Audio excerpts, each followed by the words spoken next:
മെറ്റന ministries YouTube ചാനലിലേക്ക് അവർക്കും സ്വാഗതം. നമ്മൾ കഴിഞ്ഞ ദിവസങ്ങളിൽ ഒരു വിശ്വാസി പാപം ചെയ്യുമ്പോൾ എന്താണ് സംഭവിക്കുന്നുള്ളതാണ് ചിന്തിച്ചത്.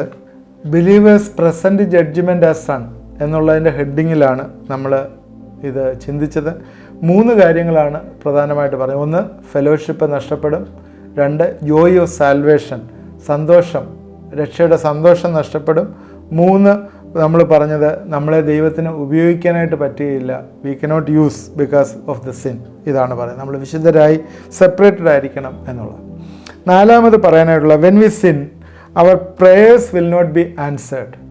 നമ്മൾ പ്രാർത്ഥിക്കുമ്പോൾ നമ്മൾ പാപത്തിൽ ഇരിക്കുന്നവരാണെങ്കിൽ നമ്മുടെ പ്രാർത്ഥനകൾ ഉത്തരം കിട്ടുകയില്ല എന്നുള്ള ഒരു ചിന്തയാണ് വരുന്നത്.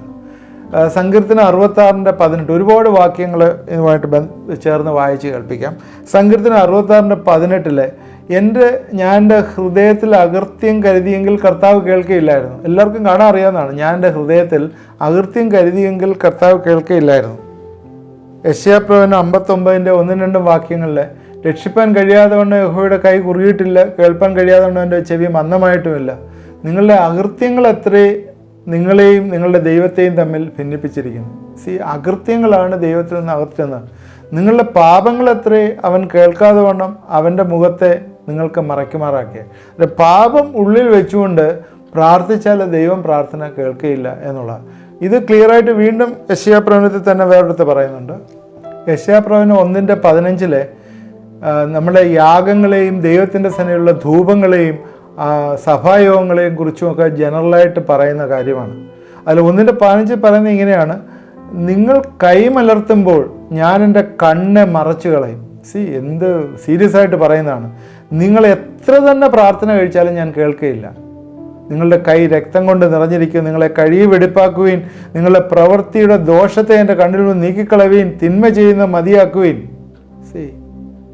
നിങ്ങൾ എത്ര തന്നെ പ്രാർത്ഥന കഴിച്ചാലും ഞാൻ കേൾക്കുകയില്ല. നമ്മൾ ദൈവസന്നിധിയിൽ അപേക്ഷിക്കുന്ന പ്രാർത്ഥനകൾ കേൾക്കണം എന്നുണ്ടെങ്കിൽ നമ്മൾ പാപത്തെ കവർ ചെയ്ത് വെക്കരുത്. പാപത്തെ ദൈവത്തോട് ഏറ്റുപറയണം. എങ്കിൽ മാത്രമേ പ്രാർത്ഥനയ്ക്ക് മറുപടി കിട്ടുകയുള്ളൂ. 1 പത്രോസ് 3:7 ഭാര്യ ഭർത്തൃ ബന്ധത്തിൽ നമുക്കറിയാം, ഭാര്യയും ഭർത്താവും ചേർന്നിരുന്ന് പ്രാർത്ഥിക്കുന്നത്. 2 or 3 പേർ എൻ്റെ നാമത്തിൽ കൂടി പ്രാർത്ഥിക്കാൻ, ഭാര്യയും ഭർത്താവും കൂടി ഇരുന്ന് പ്രാർത്ഥിച്ചാലും അത് 2 പേരാണ്.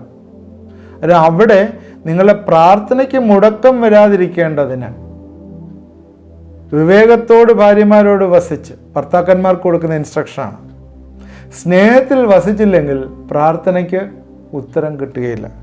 അന്നേരം വിശുദ്ധന്മാരെ സംബന്ധിച്ചിടത്തോളം പ്രാർത്ഥനയ്ക്ക് ഉത്തരം കിട്ടണമെങ്കിൽ അകൃത്യം കരുതിയാൽ പറ്റത്തില്ല, പാപം ഹൃദയത്തിൽ കരുതിയാൽ പറ്റുകയില്ല. അതുപോലെ തന്നെ പ്രാർത്ഥന കേൾക്കണമെങ്കിൽ സ്നേഹത്തിൽ വസിച്ചുകൊണ്ടുള്ള പ്രാർത്ഥന ദൈവം കേൾക്കുകയുള്ളൂ. അപ്പോഴും 4ാമത്തെ പോയിൻ്റായിട്ട് അതാണ് പറയാനായിട്ട് ആഗ്രഹിക്കുന്നത്. പ്രാർത്ഥന, when we sin our prayers will not be answered. 5ാമത്തെ കാര്യം, നമുക്കറിയാം, നമുക്ക് ചുറ്റും ദൈവത്തിൻ്റെ ദൂതന്മാരുടെ വലിയൊരു പ്രൊട്ടക്ഷനുണ്ട്. ഞാൻ പറയുന്ന 5 പേരെപ്പോഴും നമ്മളിവിടെ ഉണ്ടെന്നാണ്. പിതാവ്, പുത്ര, പരിശുദ്ധാത്മാവ്, ത്രിയേക ദൈവം, അതുകൂടാതെ 2 ദൂതന്മാർ, 5 പേരുടെ പ്രൊട്ടക്ഷൻ എപ്പോഴും ഉണ്ട് എന്നുള്ള ഒരു ചിന്ത. എന്നാൽ ദൈവം പാപത്തിൽ വസിക്കുന്നവരെ സംബന്ധിച്ചിടത്തോളം ചുറ്റുമുള്ള വേലി ദൈവം പൊളിച്ചു കളയും. സങ്കീർത്തനം 34:7 യഹോവയുടെ ദൂതൻ അവൻ്റെ ഭക്തന്മാരുടെ ചുറ്റും പാളയമിറങ്ങി അവരെ വിടുവിക്കുന്നു. ദൂതന്മാരുടെ ശുശ്രൂഷ മനുഷ്യപുത്രന്മാരുടെ സേവകാത്മാക്കളല്ലയോ എന്ന് എബ്രായർക്ക് ലേഖനം 1-ാം അധ്യായത്തിൽ പറയുന്നു. വെളിപ്പാട് പുസ്തകത്തിൽ നമ്മൾ നോക്കുമ്പോൾ മുഴുവൻ വായിക്കുമ്പോൾ ജലം, തീയ്, കാറ്റ്, സൂര്യൻ, ഇവരുടെ മേൽ അധികാരമുള്ള ദൂതന്മാരെ കുറിച്ച് നമ്മൾ കാണാം. ജലം, തീയ്, കാറ്റ്, സൂര്യൻ, ഇത് ഇവരുടെ മേൽ, ഈ ഭൂമിയിൽ ഇതിനു മേൽ അധികാരം കൊടുത്തു. ഈ ലോകമൊക്കെയും സാത്താൻ്റെ അധീനതയിലാണെന്ന് നമുക്കറിയാമല്ലോ. അതുകൊണ്ട് ദൈവത്തിൻ്റെ ശുശ്രൂഷ ചെയ്യുന്നവരെ സാത്താൻ വെറുതെ വിടും എന്ന് നിങ്ങൾ ചിന്തിക്കുന്നുണ്ടോ?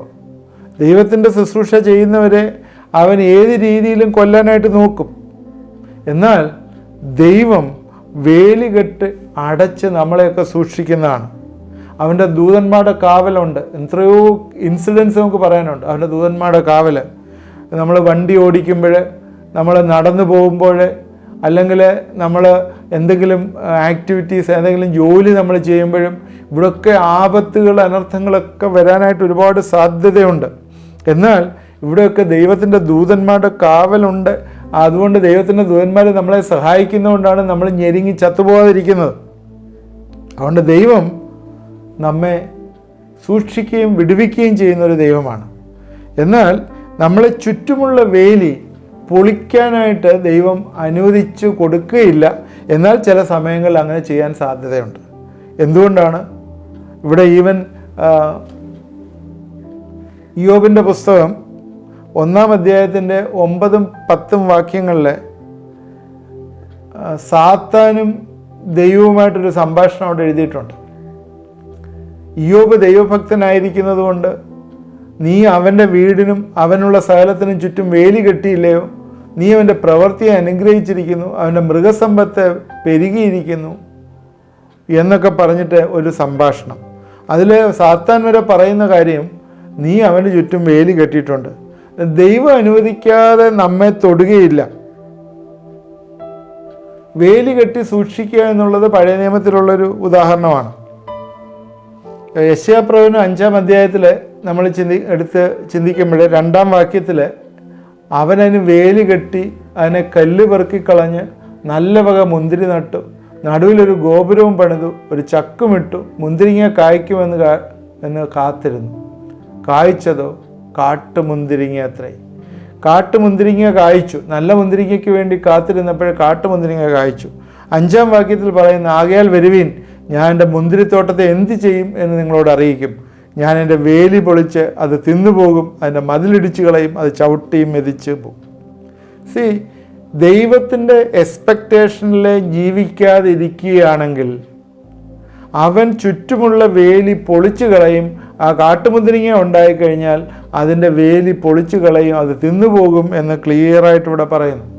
ഇതേ കാര്യം തന്നെയാണ് സങ്കീർത്തനം 80 പറയുന്ന 12-13 വാക്യങ്ങളിൽ, വഴി പോകുന്നവരൊക്കെയും അതിനെ പറിപ്പാൻ തക്കോണം നീ എൻ്റെ വേലികളെ പൊളിച്ചു കളഞ്ഞ എന്ത്, കാട്ടുപന്നി അതിനെ മാന്തിക്കളയുന്നു, വയലിലെ മൃഗങ്ങൾ തിന്നുകളയുന്നു. ഇവിടെയും അത് തന്നെ യെശയ്യാപ്രവചനം 5-ാം അധ്യായത്തിൻ്റെ 2-5 വാക്യങ്ങൾ പറയുന്ന അതേ കാര്യം തന്നെ ഇവിടെയും റിപ്പീറ്റ് ചെയ്യുന്നതായിട്ട് കാണാം. അതുകൊണ്ട് പാപത്തിൽ തുടർന്ന് ജീവിക്കുന്ന വിശ്വാസിയുടെ സുരക്ഷിതത്വം ദൈവം എടുത്തു കളയും. ഒന്നുകൂടെ ഞാൻ പറയാത്, പാപത്തിൽ തുടർന്ന് ജീവിക്കുന്ന വിശ്വാസിയുടെ സുരക്ഷിതത്വം ദൈവം എടുത്തു കളയും. അതുകൊണ്ട് പാപത്തിൽ വസിക്കുന്നവരാരെങ്കിലും ജഡീകമായിട്ടുള്ള മോഹങ്ങൾക്ക് അടിമയായി വിശ്വാസി എന്ന് പറഞ്ഞിട്ട് വീണ്ടും അതിൽ കണ്ടിന്യൂ ചെയ്യുന്നുണ്ടെങ്കിൽ നിങ്ങളുടെ സുരക്ഷിതത്വം എടുത്തു കളയും ദൈവം എന്ന് മറന്നുപോയത്. 5 കാര്യങ്ങളാണ് പറഞ്ഞത്. ഒരു കാര്യം കൂടെ പറഞ്ഞ് ഞാൻ ഈ നമ്മുടെ സമയം തീരും. അപ്പോഴത്തേക്ക് ഒരു പോയിൻ്റ് കൂടെ പറഞ്ഞ് ഇതിനകത്ത് നമ്മൾ അവസാനിപ്പിച്ചിട്ട് നമ്മൾ അടുത്ത ഇതുമായിട്ട് ചേർന്നുള്ള ചിന്തകളിലേക്ക് വരാം. എപ്പോഴും നമുക്ക് ഒരു ചിന്ത നമ്മുടെ മനസ്സിൽ എപ്പോഴും ഒരു കാര്യം ഓർത്തിരിക്കേണ്ട ഒരു കാര്യം, 6-മതൊരു കാര്യം, സാത്താനെ ക്ലെയിം ചെയ്യാനായിട്ട് നമ്മുടെ ജീവിതത്തിൽ ഒന്നും ഉണ്ടാകരുത്. ഒന്നുകൂടെ ഞാൻ പറയാം, 6-മത്, സാത്താന് ക്ലെയിം ചെയ്യുവാനായിട്ട് നമ്മുടെ ജീവിതത്തിൽ ഒന്നും ഉണ്ടാകരുത്. നമുക്കറിയാം, ഈ കമ്പ്യൂട്ടറിലൊക്കെ നിങ്ങൾ പഠിക്കുന്നതൊക്കെ അറിയാം, ഈ കമ്പ്യൂട്ടറിലെ വൈറസ് റിമൂവ് ചെയ്യുമ്പോൾ അതിനകത്ത് റീപർബിഷിങ് എന്ന് പറയുന്ന ഒരു സംഭവമാണ്. അത് മുഴുവൻ ഡേറ്റകളെല്ലാം കളഞ്ഞ് പുതിയതായിട്ട് ഫ്രഷായിട്ട് അതിനകത്ത് സോഫ്റ്റ്വെയർ ലോഡ് ചെയ്യും. അതിനകത്ത് ഒരു വൈറസും ഇല്ലാത്ത സോഫ്റ്റ്വെയർ ലോഡ് ചെയ്യണം. ഏതെങ്കിലും ഒരു വൈറസിൻ്റെ ഒരു ഭാഗം ഉണ്ടെങ്കിൽ വീണ്ടും ഇതിനകത്തൊരു കണക്ഷൻ, ആ വൈറസ് വിട്ട ആളുമായിട്ടൊരു ലിങ്ക് വന്നിട്ട് വീണ്ടും വൈറസ് വന്ന് കയറും. അതുകൊണ്ടാണ് ചില സൈറ്റുകളിലൊക്കെ പോകുമ്പോൾ വൈറസ് ഇൻഫെക്റ്റഡ് സൈറ്റിൽ പോകരുത്. പോയി കഴിഞ്ഞാൽ നമ്മുടെ ലാപ്ടോപ്പ് ആയാലും ഐപാഡ് ആയാലും മൊബൈലായാലും ആ വൈറസിനകത്ത് ഇംപ്ലാന്റ് ചെയ്ത് കഴിഞ്ഞാൽ നമ്മുടെ പാസ്വേഡൊക്കെ സ്റ്റോൾ ചെയ്ത് പോകാനുള്ള സാധ്യതയുണ്ട് എന്ന് പറയുന്നത്. അനേകം ആളുടെ പൈസയൊക്കെ നഷ്ടപ്പെട്ടതും ഒക്കെ നിങ്ങൾക്കറിയാമല്ലോ. മൊബൈൽ വഴി ചില കാര്യങ്ങളൊക്കെ ചെയ്തു കഴിഞ്ഞപ്പോഴത്തേക്ക് അതിൽ കൂടി ചില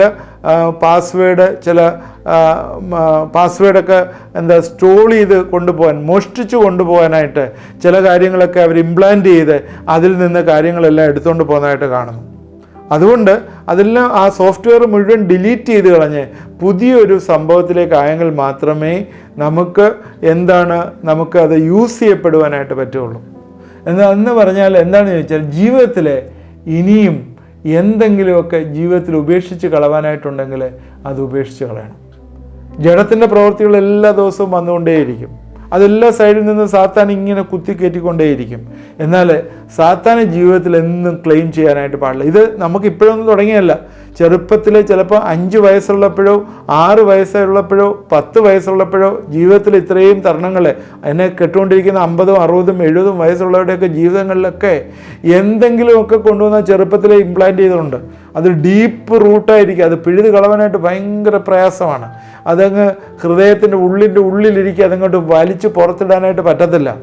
എന്നാൽ അതെല്ലാം ദൈവത്തിൻ്റെ ആത്മാവിന്, ദൈവത്തിൻ്റെ പരിശുദ്ധാത്മാവിൻ്റെ ശക്തിക്ക് ആ തീ ഇറങ്ങി അതെല്ലാം കത്തിച്ച് കളവാനായിട്ട് കഴിയും. ഒറ്റ കാര്യമേ ഉള്ളൂ ദൈവം ചോദിക്കുന്നത്. നമ്മളൊന്ന് ഈൽഡ് ചെയ്ത് കൊടുക്കുമോ, ദൈവസന്നിധിയിൽ ഏറ്റു പറയുമോ? ചില പാപങ്ങളൊക്കെ ഉണ്ട്, ഡീപ്പ് റൂട്ടാണ്. അതിൽ നിന്നൊക്കെ അങ്ങോട്ട് പുറത്തു വരാനായിട്ട് ഭയങ്കര പ്രയാസമാണ്. 10, 40, 50 വർഷമായിട്ട് അതിങ്ങനെ ക്യാരി കൊണ്ട് ഒരു ട്രഡീഷൻ പോലെ കൊണ്ട് നടക്കുകയാണ്. കാരണം അതാണ് പറയുന്നത്, നമ്മുടെ കർത്താവ് എഴുതിയ കയ്യെഴുത്തിന് മേളിൽ പിശാച് കൊണ്ട് എഴുതിയ കയ്യെഴുത്താണ്. അതെല്ലാം കാൽവറി ക്രൂശിലെ മരണത്താൽ മാറ്റപ്പെട്ടതാണ്. ആ രക്തം, കർത്താവിൻ്റെ രക്തം, അത് ശുദ്ധീകരിക്കുന്നതാണെന്ന് മനസ്സിലാക്കി അത് ഏറ്റെടുത്തിട്ട് നമുക്കൊന്ന് അതിൻ്റെ ഒരു റിലീസ് എന്ന് ഡിക്ലെയർ ചെയ്യാൻ പറ്റുമോ? ആ അഡിക്ഷൻസ്, ആ വൈസസ്, ആ ജീവിതത്തിൽ വന്നിരിക്കുന്ന പ്രയാസങ്ങളിൽ നിന്നൊക്കെ ഒന്ന് വിടുവിക്കപ്പെടാനായിട്ട് ഇത് സാധ്യമാവുമോ? എങ്കിൽ തീർച്ചയായും ഞാൻ ഈ പറഞ്ഞ 6 കാര്യങ്ങൾ ദൈവം നമ്മളെ സഹായിക്കും ഈ പാപത്തിൽ കണ്ടിന്യൂ ചെയ്യാതിരിക്കുവാനായി. അവിടെ നമുക്ക് അതിനെക്കുറിച്ച് ചിന്തിക്കുമ്പോൾ അതുമായിട്ട് ബന്ധപ്പെട്ട് അല്ലെങ്കിൽ നമുക്ക് ബാലശിക്ഷ വന്നു ചേരും എന്നാണ് ദൈവത്തിൻ്റെ വചനത്തിൽ പറയുന്നത്. ബാലശിക്ഷയെക്കുറിച്ച് ഇനിയും അടുത്ത ദിവസങ്ങളിൽ നമുക്ക് 2-3 എപ്പിസോഡിൽ ബാലശിക്ഷയെക്കുറിച്ച് ചിന്തിക്കേണ്ട ആവശ്യമുണ്ട്. ഇതെല്ലാം തന്നെ ആസ് എ സൺ, ദൈവത്തിൻ്റെ മകനായിട്ട് നമുക്ക് വരുന്ന നമ്മുടെ പ്രസൻറ്റ് ജഡ്ജ്മെൻ്റാണിത്. ആസ് എ സൺ നമുക്ക് ഈ ലോകത്തിലുള്ളപ്പോഴുള്ള പ്രസൻറ്റ് ജഡ്ജ്മെൻ്റാണ് നമ്മളിപ്പോൾ സംസാരിക്കുന്നത്. ഈ പ്രസൻറ്റ് ജഡ്ജ്മെൻറ്റിൽ നമ്മളിങ്ങനെ കണ്ടിന്യൂ ചെയ്താൽ, പാപത്തിൽ കണ്ടിന്യൂ ചെയ്താൽ ദൈവത്തിന് പിന്നെ നമുക്ക് സഹായിക്കാനായിട്ട് പറ്റത്തില്ല. എങ്ങനെ പറ്റുന്നത്? ഒന്നും പറ്റത്തില്ല. നമ്മളതിൽ കണ്ടിന്യൂ, മനുഷ്യർ നമുക്ക് ഫ്രീ വില്ലേ, നമ്മളതിൽ കണ്ടിന്യൂ ചെയ്യാൻ ദൈവത്തിന് എങ്ങനെ സഹായിക്കാൻ പറ്റും? അതുകൊണ്ട് ഇന്ന് ഞാൻ പ്രാർത്ഥിക്കുകയാണ്, എന്നോട് ചേർന്ന് നിങ്ങൾ പ്രാർത്ഥിക്കണം. ഇന്ന് ദൈവം വലിയൊരു വിടുതൽ, പാപത്തിൽ നിന്നുള്ള ജീവിക്കുന്നവർക്ക് വലിയൊരു വിടുതൽ ഇന്ന് തരും. നിങ്ങൾ തന്നെ സീരിയസ് ആയിട്ട് എന്നോട് കണ്ട് ഇത് കേട്ട് എന്നോട് കൂടെയാണെങ്കിൽ ഈ വലിയൊരു റിലീസ് ഇന്ന് ഏറ്റെടുക്കുക, നിങ്ങളുടേതായിട്ട് ഏറ്റെടുക്കുക. ഞാൻ പ്രാർത്ഥിക്കുമ്പോൾ അതിൽ നിന്ന് വലിയൊരു റിലീസ് വരും. നമുക്ക് പ്രാർത്ഥിക്കാം. ദൈവമായ കർത്താവേ, ഇത് കണ്ടുകൊണ്ടിരിക്കുന്ന എല്ലാവരെയും ഞങ്ങൾ അനുഗ്രഹിച്ച് പ്രാർത്ഥിക്കുന്നു. പ്രത്യേകിച്ച് അനേകം വർഷങ്ങളായി ഹൃദയത്തിൻ്റെ ഉള്ളിൽ കൊണ്ട് പിശാച് റൂട്ട് ചെയ്തിരിക്കുന്ന, കർത്താവെ ഇംപ്ലാന്റ് ചെയ്തിരിക്കുന്ന ആ പൈശാചികമായിട്ട് അവന് ക്ലെയിം ചെയ്യാനായിട്ട് പറ്റുന്ന ചില പാപ സ്വഭാവങ്ങളെ യേശുവിൻ്റെ നാമത്തിൽ ഇന്ന് പൊട്ടട്ടെ എന്ന് പ്രാർത്ഥിക്കുന്നു. ഷാറാബ, യേശുവിൻ്റെ വലിയ ശക്തി ഇന്ന് വ്യാപരിക്കട്ടെ എന്ന് പ്രാർത്ഥിക്കുന്നു. ഏത് വൈസസ് ആണെന്ന് അറിയത്തില്ല. മദ്യപാനം, വെറിക്കൂത്ത്, വേണ്ടാത്ത സമയം കളയുന്നത്, പ്രോണോഗ്രഫി, മറ്റുള്ളവർക്ക് സ്ലാൻഡർ പറഞ്ഞുകൊണ്ടിരിക്കുന്നത്, കുറ്റം പറയുന്നത്, ദുഷ്ട സ്വഭാവം, ഹൃദയത്തിലുള്ള ദുഷ്ട നിരൂപിക്കുന്നത്, ഹല്ലേലൂയ, മറ്റുള്ളവരെ സഹായിക്കാതിരിക്കുന്നത്, പണത്തോടുള്ള അമിതമായ താല്പര്യം, ആ വെസ്റ്റഡ് ഇൻട്രസ്റ്റ്, ഇതെല്ലാം ഇന്ന് രാത്രി പൊട്ടട്ടെ എന്ന് പ്രാർത്ഥിക്കുന്നു. യേശുവിൻ്റെ നാമത്തിൽ നിൻ്റെ തീയിറങ്ങി കരിച്ചു കളയണമേ എന്ന് പ്രാർത്ഥിക്കുന്നു. ഹൃദയത്തിൻ്റെ ഉള്ളിൽ ആ ഡിസയറോടുകൂടി ആരെങ്കിലും പ്രാർത്ഥിക്കുന്നുണ്ടെങ്കിൽ അനേകം വർഷങ്ങളായി ഇംപ്ലാന്റ് ചെയ്തിരിക്കുന്ന ഈ പിശാചിൻ്റെ ശക്തി എല്ലാം മാറിപ്പോകും എന്ന് ഞങ്ങൾ ഉറച്ച് പ്രഖ്യാപിക്കുന്നു. പാപത്തിൽ കണ്ടിന്യൂ ചെയ്യാനുള്ള താല്പര്യം, ചിലതിനോടുള്ള താല്പര്യങ്ങൾ ഇന്ന് കർത്താവെ മാറിപ്പോകട്ടെ എന്ന് പ്രാർത്ഥിക്കുന്നു. വിശുദ്ധിയിലെ ജീവിതത്തെ സൂക്ഷിക്കുവാനായി സെപ്പറേറ്റഡ് ആയിട്ടുള്ള ലിവിങ്, ഫാരസി ടു ഗോഡ്, ദൈവത്തിനോട് വേണ്ടി സെപ്പറേറ്റഡ് ആയിരിക്കുന്ന വലിയ ജീവിതം, ദൈവത്തിന് വേണ്ടി മാറ്റപ്പെട്ട ജീവിതം കർത്താവെ അവിടെ ഹൃദയങ്ങളിലേക്ക് കൊടുക്കണമേ. അത് വന്നു കഴിയുമ്പോൾ ബാക്കിയുള്ള എല്ലാ മാലിന്യങ്ങളും ശരീരത്തിൻ്റെ എല്ലാ വ്യഥകളും അതിൽ നിന്നെല്ലാം വിടുതൽ വരുന്നു എന്ന് കാണുന്നു. മാനസികമായി പിരിമുറുക്കത്തിലിരിക്കുന്ന ചിലർ ഇത് ശ്രദ്ധിക്കുന്നുണ്ടല്ലോ. അവരുടെ ജീവിതത്തിലെ ഉപേക്ഷിക്കേണ്ട ചില കാര്യങ്ങൾ ഇന്ന് രാത്രിക്കാലം ഉപേക്ഷിക്കുമ്പോഴേ ആ മാനസികമായിട്ടുള്ള എല്ലാ പിരിമുറുക്കത്തിൽ നിന്നും മാറി കർത്താവിൻ്റെ സമാധാനം, the peace of Christ with passeth all understanding will fill their heart, അവിടെ ഹൃദയങ്ങളിൽ നിന്നൊന്ന് നിറയും എന്ന് ഞങ്ങളെ ഉറച്ച് പ്രഖ്യാപിക്കുന്നു. സ്തോത്രം. ദൈവമേ, ഇന്ന് രാത്രിയിലെ വലിയൊരു വിടുതലയക്കുന്ന ഓർത്ത് സ്തോത്രം. ഈ ശുശ്രൂഷയിൽ എന്നോട് ചേർന്ന് പ്രാർത്ഥിച്ചവരെ നീ അനുഗ്രഹിച്ചിരിക്കുന്ന ഓർത്ത് സ്തോത്രം. യേശുക്രിസ്തുവിൻ്റെ നാമത്തിൽ പ്രാർത്ഥിക്കുന്നു, കേൾക്കുമാറാണമേ. ആമേൻ. തീർച്ചയായും നിങ്ങൾക്ക് വലിയൊരു റിലീസ് വന്നിട്ടുണ്ട് എന്ന് ഞങ്ങൾ പൂർണ്ണമായിട്ട് വിശ്വസിക്കുന്നു. നിങ്ങൾ വീണ്ടും ആ പാപത്തിന് വീണ്ടും നിങ്ങളുടെ തലയും നിങ്ങളുടെ കണ്ണും നിങ്ങളുടെ ചെവിയും വെച്ചു കൊടുക്കരുത്. മനുഷ്യനിലെ പാപം കയറുന്നത് ബൈബിളെ ഞാൻ പ്രാർത്ഥിച്ച് അവസാനിപ്പിച്ചാൽ പറയുകയാണ്. ബൈബിളിൽ യേശുക്രിസ്തു പറഞ്ഞിട്ടുണ്ട്, കണ്ണും കൈയും. യേശുക്രിസ്തു പറഞ്ഞിട്ടുണ്ട്, നിന്റെ കണ്ണ് ഇടർച്ച വരുത്തെങ്കിൽ അത് ചുഴന്ന് കളയുക, കൈ നിങ്ങൾക്ക് ഇടർച്ച വരുത്തെങ്കിൽ അത് വെട്ടിക്കളയുക എന്ന് പറയുന്നു. 1000 ആണ്ട് വാഴ്ച കയറുമ്പോൾ ഒരു പൊട്ടക്കണ്ണനും ഇല്ല, ഒറ്റ കൈ ഇല്ലാത്തവനും ഇല്ല. അതുകൊണ്ടാണ് യേശു പറഞ്ഞത്, അത് ഇവിടെ വെച്ച് വെട്ടിക്കളഞ്ഞാൽ അവിടെ വെച്ച് വരുമ്പോൾ അത് ഉണ്ടാവും. പാപം ചെയ്യാതിരുന്നു കഴിഞ്ഞാൽ വലിയ പ്രതിഫലം നിനക്ക് കിട്ടും. അതാണ് യേശു പറഞ്ഞതിൻ്റെ ഉദ്ദേശം. അതുകൊണ്ട് ഈ കൈയും ഈ കണ്ണും വേണ്ടാത്ത പ്രവൃത്തികൾക്ക് പോകാതിരിപ്പാൻ ഇന്ന് പ്രാർത്ഥിച്ച് ദൈവസന്നിധിയിൽ ഏറ്റെടുത്തവരെ ദൈവം അനുഗ്രഹിക്കട്ടെ. ഞാൻ വീണ്ടും അത് റിപ്പീറ്റ് ചെയ്ത് പറയുകയാണ്. വീണ്ടും ആ പഴയതിലേക്ക് ഉച്ഛിഷ്ടം ഭക്ഷിക്കുവാനായി വീണ്ടും നിങ്ങൾ പോകരുത്. ദൈവം നമ്മളെ അനുഗ്രഹിക്കും. ഇത് നിങ്ങൾ മറ്റുള്ളവർക്ക് ഷെയർ ചെയ്ത് കൊടുക്കണം. നിങ്ങൾ പ്രയർ റിക്വസ്റ്റ് അയച്ചു തന്നാൽ നിങ്ങൾക്ക് വേണ്ടി പ്രാർത്ഥിക്കുന്നതാണ്. അതുപോലെ ആദ്യം കാണുന്നവർ സബ്സ്ക്രൈബ് ചെയ്യുക. ഇത് നിങ്ങൾക്ക് പ്രയോജനമായി എന്ന് വിചാരിക്കുന്നു. ദൈവം നമ്മളെ എല്ലാവരെയും അനുഗ്രഹിക്കട്ടെ.